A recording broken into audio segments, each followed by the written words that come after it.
Mbere ya mucirithania wa igoti ria Wang'uru mwe akaunti-ini ya Kirinyaga Martha Opanga, mwikuiro wa ciiko cia wici Alex Mwaura muciria akinyo igoti-ini riri akigomerwo ni thitango cia gwikanira ndawa njohi na gucoka kuiya mbeca, thitango iria areganite nacio.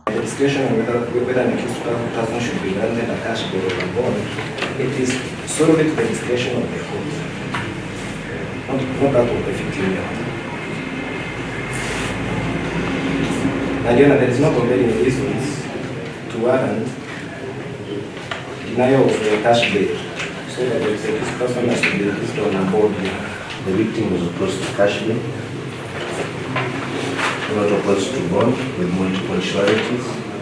Tariki 13 na 14 mweri wa Dithemba tauni-ini ya Ngurubani Mwea, Mwaura arekwirwo gwikira ndawa ya toro njohi-ini mundu umwe na gucoka kumuiya thimu muthemba wa iPhone Pro Max 16 na mbeca baribari 453 ciothe cia muigana wa ciringi 692.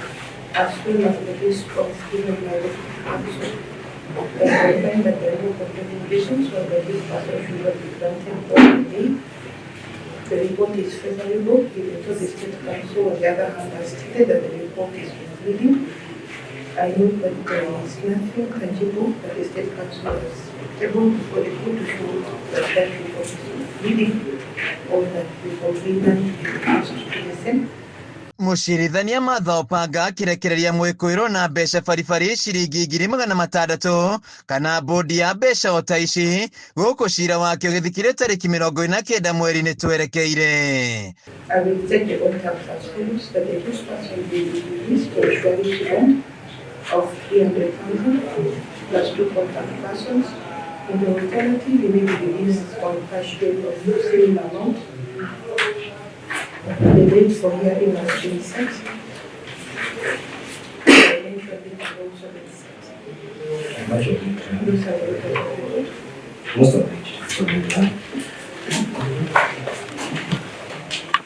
Handũ-inĩ ha Kameme TV kuma Wang'uru mwe akaunti-ini ya Kirinyaga, njĩtagwo Wainaina wa Kiarie.